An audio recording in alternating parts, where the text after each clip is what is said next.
Welcome, listeners, to another episode of DST's Charity Questions. And today we've got special guest Steve Cook with us. And Steve brings a lot of experience working with The Guardian and with Third Sector. And he's also written a new book recently, What Have Charities Done for Us, alongside Tanya Mason. And we want to talk about these things today. So welcome, Steve, and thank you for joining us on the podcast. Hi, great to have you here. Thank you. Great. So, Steve, I want to jump straight in just a little bit about your career. And of course, you've been a journalist for a long time. You've got a lot of experience in that field. I'm admiring all the books behind you. If anybody isn't watching this, Steve's in a great library, I guess you could call it. Is it in your home, Steve? It looks like a nice spot. It is, yeah. It's a lifetime accumulation of both me and my wife. Amazing. And of course, you're also an author in a novel sense as well as nonfiction, and I want to talk to you about that as well. But on the journalism side of things, then, over your career, how did journalism change? How did you see journalism change? Immensely, really. When I started in 1971, you had a notebook and a pencil, and you learned shorthand, and you had to show that your pencil had worn down to about an inch before you could trade it in for a new one from the stores department. And of course, it was hot metal printing in those days. And on my first evening paper, towards the end of the afternoon, there'd be this sort of thundering sound and the building began to shake. And that was the rotary letter presses starting up in the basement and running through the afternoon to produce the evening paper. So that's what it was like then. But of course, you were out on a story and you'd have to find a phone box to ring in. And sometimes on a busy story, lots of journalists, they'd have to queue. And if you were abroad, you'd have to make arrangements at the telex office to get an international connection, that sort of thing. This all sounds like ancient history. I love that. Really. I love it. No, it is, yeah. But in the 90s, of course, there was a sort of technological revolution, big confrontations with the print unions and the Murdoch press and so on. New technology came in and it was all transformed. And nowadays, of course, you have an iPhone. Shorthand isn't nearly so essential. You can record things immediately. You can do videos, and there's no such thing as a deadline anymore. The deadline is as soon as it happens, because you have 24-hour rolling news.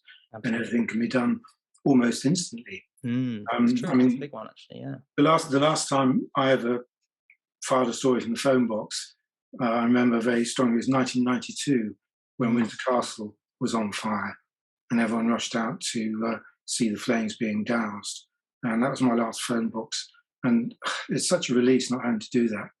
You can now ring anywhere in the world at any moment, video links as well. And it's just astonishing. That is amazing, isn't it? And of course, it's instantaneous. But that's a lot of pressure as well, I guess, for journalists to keep that pace up. Well, it is, because you've got so many different outlets. Because as well, if you're a print journalist, you also do podcasts and tweets. And as I say, as soon as it happens, you can get it out there and you're under pressure to do so. And that's... it puts a lot of demands on journalists' time and integrity, really. Temptation to cut corners, really, and to just say whatever you can as soon as you can, at the expense of proper research. Absolutely. What do you think we can do about that? That's a big question, isn't it? But what steps can we take to kind of try and limit those effects? Well, I think hold fast to the ethical standards of journalism. And the proprietors of organisations and the National Union of Journalists and people like that have a responsibility to hold fast to those standards, especially in the age of social media, where anybody can say anything publicly, not necessarily to a very high standard of accuracy. And that produces that problem where people just live in echo chambers and aren't properly exposed to rigorous, balanced and independent journalism. Absolutely. Yeah. And I see it in myself. I follow similar people to my ideals, and it's very easy to get inflamed continuously on your side of the argument, isn't it, when you only see... I think it's a great corrective to read organs that you don't necessarily agree with politically. Absolutely. I actually, yeah, force myself to follow people on Instagram that I don't agree with, because potentially that will give me education in that space and maybe make me more informed. But that's not easy to do, is it? Actively, we do it. Yeah. So, what about charities then? Where do charities sit in this space now? When we think you just mentioned social media, the development there, trying to be ethical in the way that we share news. But what about the ways that charities might use these tools and social media? How has that impacted the charity world? Well, I think there are great opportunities there because it gives charities, like everybody else, many more ways to reveal to the world what they're doing and how they're doing it, tweets and blogs and websites and so on. And these are all different ways to advertise their presence and new ways to communicate with their supporters as well. Mm, And it is resource intensive. It's not easy to do all this and to do all this kind of thing well. And you have to remember that also there are also pitfalls in the mm, sense that injudicious tweets and blogs can get out there and cause you trouble. mm. And the same is true of emails actually, because they're all disclosable in cases whichever if they ever come to court. Um, I'm thinking really of just first of all of Islamic Relief worldwide. We've got an example in our book where the Times was fed by somebody, some opponent presumably, some tweets that two of their trustees had put out in 2015 that were very harshly critical of Israel, shall we say. And it was a huge embarrassment. And of course, but fortunately, they took quick remedial action. The trustees were dismissed. They got a new trustees, and they recruited Absolutely. the former Attorney General Dominic Grieve to oversee their procedures for recruiting trustees. Mm. That's a good example of how the social media can be a danger as well as a boon. You've got to be very disciplined in your use of social media. It feels very free and spontaneous and everything, but if you're too free and spontaneous, it can land you in hot water. Yeah, I guess it's nice to see some real life consequences, though. Maybe that examples I don't know much about, but other examples of people tweeting inflammatory tweets and then actually seeing kind of real life consequences to that. It's maybe the world's catching up a little bit, Yes, particularly a little, probably still got a way to go. But yeah, yes. one But thing. the thing about social media and tweeting and even emails, it feels so ephemeral.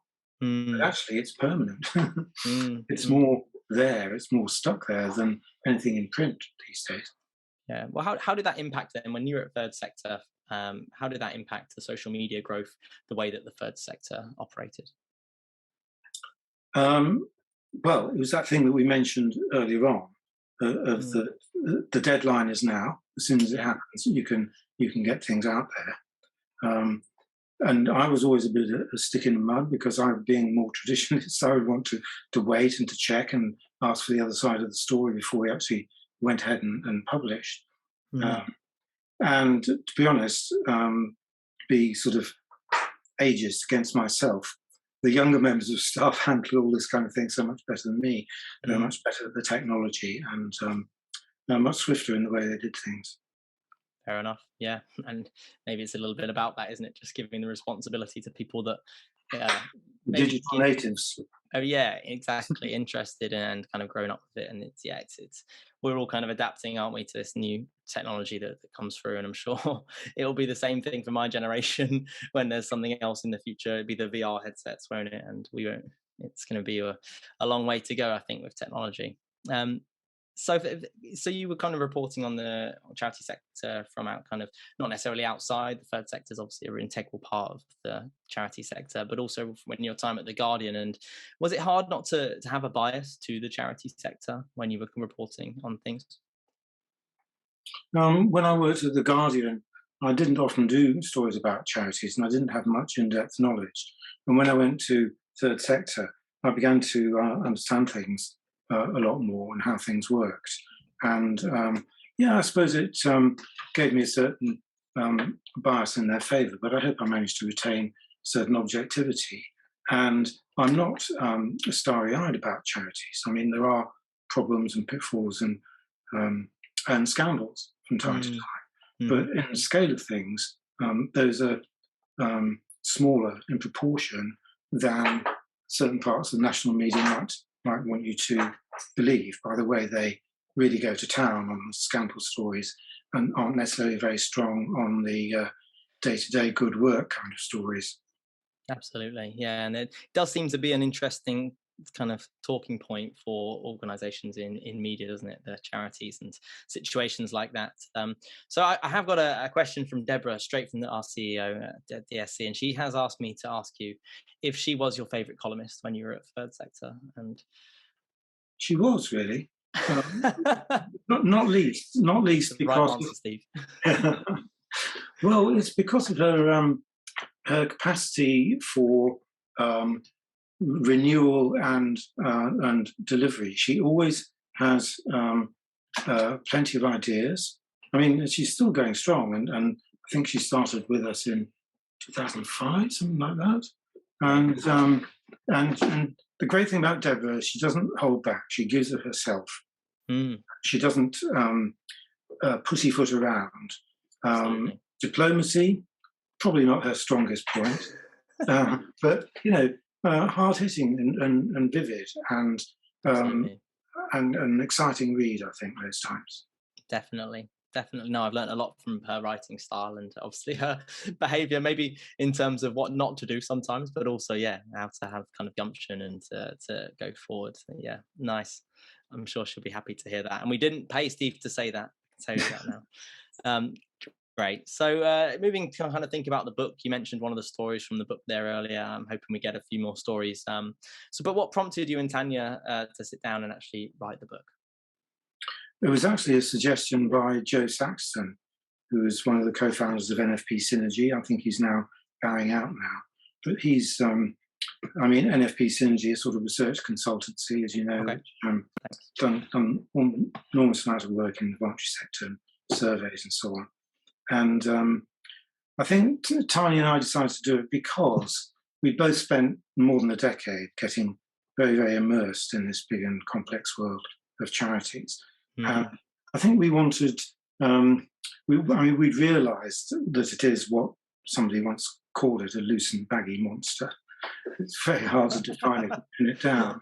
I think we wanted to try and put a kind of format or definition on this loose and baggy monster, to mm, sort of bring it under control for um, for a general reader, not a specialist reader, so that anyone yeah, who's interested in the world of charities, it kind of yeah. serves as an introduction. We were very heartened recently, actually, because we heard that your bookshop, actually at the DSC, had sold a number of copies to a charity that wanted to give it to their new trustees as a way of Absolutely. introducing them to the sector. Absolutely. And I think that's where we're hopefully seeing a lot of readers really learning, taking on information, people who may be, as you said, a general reader, new to the sector. Maybe they're coming in as a trustee Yes, with experience from outside of the charity yeah, sector. But yeah, it gives that context, doesn't it? Nice. I love that, Stephen. And we're definitely grateful to be able to stock the book and sell it. And it has been popular. So, what is the best thing that maybe you found out? Maybe Tanya's got a different one. I'm not sure. You might know that. But for you, what was the best thing you found out when producing the book? I think it was the responsiveness of the charity world, the voluntary sector. Mm, We'd more or less love finished the that. book when COVID struck, and our publishers said, "Could you please revisit what you've written in the light of COVID?" And what we found, of course, was that there had been um, a very quick response by charities, all kinds Mm, of things like food banks gearing up, mm, domestic abuse charities really getting into gear because people being isolated at home. Um, absolutely. that was a difficulty, and all kinds of community support organisations springing up, not necessarily as formal charities, but as Mm, just part of that wider voluntary sector. And one of the things that really impressed was the Royal Voluntary Service recruited something like 700,000 people, I think, mm, to I love that. um, to be online supporters of people who were self-isolating or who needed deliveries of food or medicines and that kind of thing. And that organisation is still going strong. I get emails from them every week. They've really developed, Mm, and I think that epitomised really what the voluntary sector is all about. It's people responding to the needs of those around them. Absolutely. Absolutely. And sometimes not even the charities, some of the smaller businesses and organizations finding that agility and kind of losing their ability to serve their gone. Yes, the charities and quasi-charities and voluntary organisations that aren't necessarily registered or formally set up. Mm, yeah, I love that. And that must have been a daunting prospect. Here's this lovely manuscript completed. And yes, please, can you just add on this little bit about COVID? It was a But bit of a shocker. yeah, but a great opportunity as well. And actually talking about writing books, so you've written 5 novels, is that right? 5? Yes, yes, some time ago, Congratulations. that's to be said. Yeah. Great. And so, as someone that's interested in writing myself, how would you approach particularly writing maybe a novel compared to writing nonfiction? What are the different approaches you take there? Well, I think there are similarities and there are differences. I think the biggest difference, of course, is the question of fact. Because when you're writing a non-fiction book, yes, you can argue a case, but um, your your overarching responsibility is to the facts, and so you've got to check and be accurate in non-fiction Mm, works. Fiction, by contrast, is nirvana because you can just make it all up. I mean, within limits, obviously, it's got to have plausibility, and if it's set in a certain time or place, then factual accuracy does play a part as well. yeah. So those are the differences. I mean, there's the difference between freedom and enslavement to the facts. Mm, But the similarities are very strong as well, in my view, because no text really works unless it has um, form, structure, a logical sequence, it's engaging, and it all hangs together. And I think that that's what's called readability, really. And I think mm. that it's absolutely vital in both kinds of writing. Mm, yeah, that's it. It's true, is it? It's absolutely. Can we write something with brevity but still gets across what we're trying to say? And I think, yeah, the facts when it comes to nonfiction, super important Yes, as well. you've got to engage people's imagination and or their intellectual interest, Mm, and um, you you've got to use a few tricks of the trade, really. mm, Um, it's so easy to allow a factual narrative to become a long and boring recital of the facts without any kind of real structure or highlights and lowlights to kind of mm. take people along with you. Definitely, definitely. So if we're thinking then on the non-fiction side of things, we're talking about charities. Let's go back to some charities, maybe, and the stories that they tell. And if you're a journalist and I'm a charity, someone that's working for a charity, and I want you to notice me, Steve. I want you to notice my story and not my fiction story, but my non-fiction story, my beneficiary's tale, or the data that I'm collecting on these projects that I'm running. How can I get you to notice me, Steve? Well, in journalism, there's this old saying that dog bites man, no story.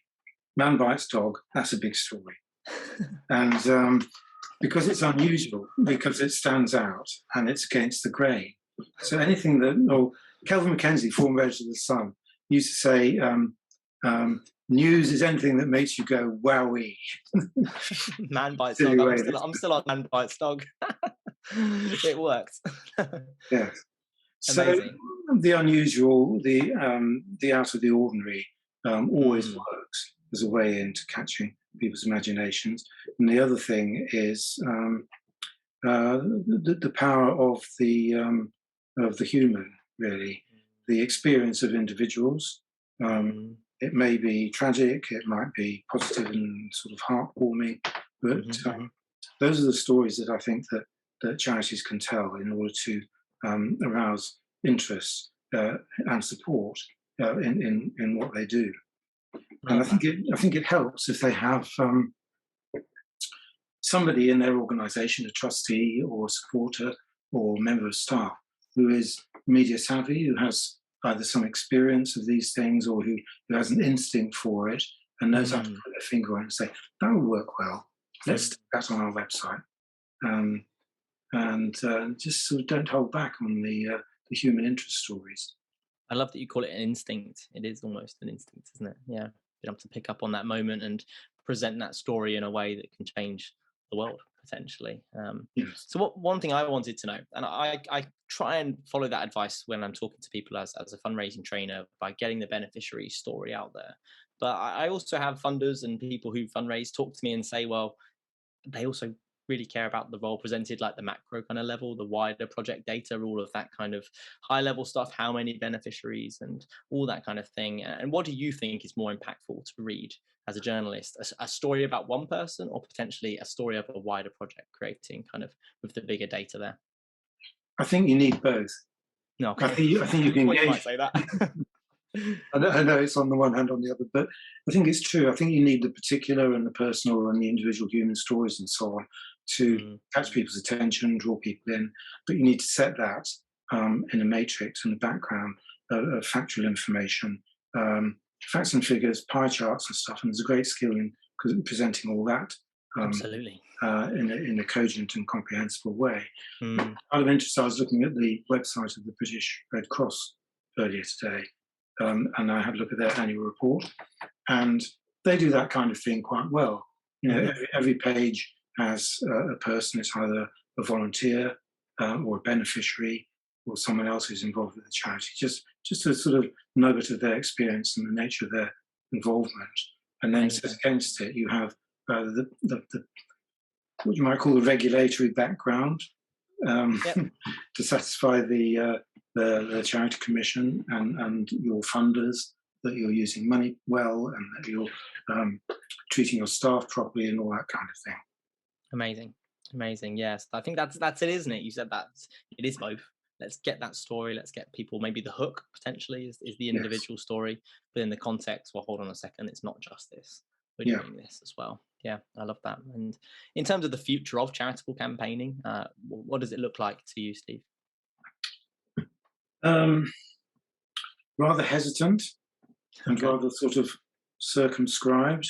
Yeah. Um, I mean, charities can campaign quite freely on a lot of subjects and needn't worry about things which aren't particularly contentious. You know, whether it's the I don't know, certain aspects of protecting the environment or the welfare of donkeys and things like that. Not really too much to worry about. But those charities that are involved in, onto a better phrase, changing the world, or in particular Mm, changing the law, people mm, whose charities whose work leads them to feel that things need to change, particularly the law needs to be changed, and campaigning on what is essentially a political front like mm, that is hedged about with difficulties for charities. I mean, the guidance of the Charity Commission, for example. Can I just read out a little bit um, please. Yeah, that would be great. to, uh, to illustrate um, the problem? Political campaigning or political activity must be undertaken by charities only in the context of supporting the delivery of charitable purpose, of their charitable purpose. In Mm, other words, you can't support a political party in general, but if there's an aspect of a political party's policy that you as a charity support because of your work as a charity, yes, you can go back, you can go in behind that and campaign for it. But it's a very, very tricky area, and mm, politicians are always extremely sensitive about it all. And there is, of course, the Lobbying Act of 2014, which imposes strict limits on the amount of money that charities can spend on mhm. anything which can be uh, perceived to be intending to alter the opinion of voters. And that had a hugely chilling effect on charities, and I don't think it's gone away. I think charities have Mm, become very nervous about kind of campaigning which involves that sort of political interface. It's particularly difficult for charities that receive any public funding because grant agreements nowadays include a very sort of, they've been weakened absolutely. actually because of Yeah, yeah. the backlash by charities who argued their case very strongly. But there's still sort of very tight restrictions on whether publicly funded charities can get involved in any kind of campaigning. Yeah, and I think it's nice to see that one going in the right direction as well, Steve. Maybe they'll be lessened even more as we go forward. But yeah, it's still a massive concern, isn't it, that one? Yes. So, I mean, the short answer is that the future of charity campaigning is unfortunately quite tentative, I think. Okay. And you mentioned the Charity Commission there as well, and I just wondered if you had any thoughts on the new chair, Orlando Fraser, and his role.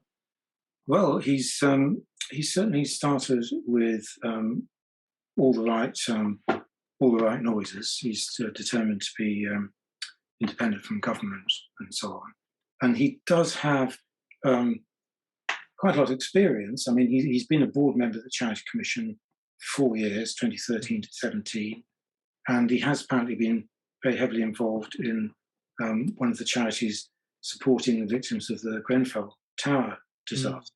It's called the Rugby Portobello Trust, and so he's clearly a charity person through and through. However, when he was member of the Charity Commission board, I think there were a couple of, we might call, missteps, in the sense that although he was the legally qualified board member, the Commission's guidance on the 2016 referendum was so badly drafted, really, that they had to withdraw it under criticism from lawyers and reissue it. And Fraser also, in some emails that were released in a court case, was rather kind of hot-headed in the sense that he suggested that the Commission should start a statutory statutory investigation into the Joseph Rowntree Charitable Trust, even while saying that such an investigation could be open to legal challenge. Now, it was a case that involved terrorism and therefore some very sort of heightened feelings. So it might be understandable in that sense, but it was a bit injudicious. It was some time ago, and now is a different day. And as I say, he certainly has sounded very passionate in his advocacy of the charity sector in his recent statements. And so we'll just have to wait and see, really. Handsome is as handsome does. Unfortunately, the appointment of the chair of the Charity Commission has changed ever since the 2006 Charity Act. And Andrew Hind, who was chief executive of the Commission for a number of years, I think it's until about 2012, something like that. But he basically, if you don't mind me just quoting. Please, Steve. No, I'd rather you did. Yeah, that'd be great. He said in the media a little while that slowly but surely, over a series of appointments, we have moved from the chair of the Charity Commission being selected on merit to a situation where the job appears to be little more than a party political appointment in the gift of the Prime Minister. And I think that Orlando Fraser's appointment comes in that kind of context. I mean, he was a Conservative Party candidate for the election. I think he was back in 2005. He wasn't successful, obviously, and he says he is now party politically neutral, which is fine. Fine. Okay. Yeah, there's a lot of change, isn't it? But as you say, we've had good steps, other steps, and we'll wait and see how it goes. So to just remind listeners then about the book you've written that we're obviously selling at DSC, and it's doing really well at the moment. What have charities ever done for us with Tanya as well? So I mentioned that you can get it from DSC. Is it available anywhere else, Steve? Where can people get your books? Well, the publisher's Policy Press in Bristol. Cool. And as they say, any good bookshop will get one for you. Perfect. And is there any other books you wanted to mention, Steve? Send our listeners in the direction of? You mean to do on the spot there? With? Yes, that's right. To do specific charities. Look, if you want to recommend one of your novels, that would be great as well. I'm happy for you to recommend anything, Steve. It's your space.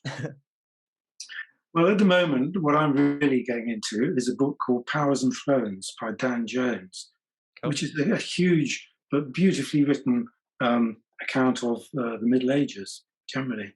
And it just illustrates what we were talking about earlier, about the necessity to have clarity and structure. I mean, what a huge canvas, the Middle Ages, Mm, the mm, decline of the Roman Empire until, I don't know, about 1500, say. yeah. Absolutely immense subject matter, but he's Mm, organised it in such a way that it's a page turner. It's brilliant. mm. I So remember I it's in totally recommend that. I always bear the imprint of the last books I've been reading. Yeah, no, I'm familiar to that. The Power of Thrones. I like that. I like that. I remember being a big fan of, well, it's slightly before that time, but Sapiens just being a mind Oh changer yes, for me. And I know there's a lot of my knowledge is the last 12,000 years. My knowledge is probably not so great. That sounds like a good one. The Power of Thrones. Yeah, yeah, but Sapiens is fantastic as well, in absolutely. that way as well. A good organisation. It is the organization, isn't it, sometimes? And another one I remember reading a couple of years ago, I'm not sure if you saw this one, but Never Split the Difference. Do you remember it's an FBI lead terrorist negotiator for 15 years, and I think he's called Chris Voss, I think is the name, but he actually employed an author to write the book for him. And so each chapter is very well summarized and all very well written. It's one of the clearest books I've ever read in my life, but it's Yes. because it's not written by an Yeah, yeah. intelligence, it's written by Oh the yeah, the actual. virtues of a ghostwriter. Well, Yes. this is and it was all very open. It was both of them wrote it together, but I remember Yes. thinking that was actually just so succinct. Never split the difference. There, I always recommend it to people who manage staff because it's really scary how many similarities there are between terrorist negotiation and actually managing people and working with individuals. So it's one I recommend to the managers. They're going to have a great book. Oh really? Uh, Oh. yeah. So, Steve, it can our listeners follow you anywhere? Do you get involved in the social media world, or how can people kind of keep up with anything you might be doing? I'm afraid I don't, because not being a digital native, I Okay. don't. I don't have a website or a Twitter handle, anything like that. I tend to rather hide from it, although I am an avid online reader and user of websites. Absolutely. Yeah. Great. Well, thank you so much for coming and joining us today, Steve. And I'm looking forward to sharing this with our listeners. So I appreciate you joining us as a guest on DSC Charity Questions. Well, thank you. It's been a pleasure. Thank you for watching Charity Questions by the Directory of Social Change. So this is the podcast where we bring charity experts to you and we ask them the questions that you provide us via social media. So if you want to get involved, please check out the Directory of Social Change on Instagram, Twitter or LinkedIn. And of course, to hear more about this content and to learn more about Charity Questions, subscribe to our YouTube channel now and of course like this video to let us know if you enjoyed it. Thank you very much for watching. Cheers.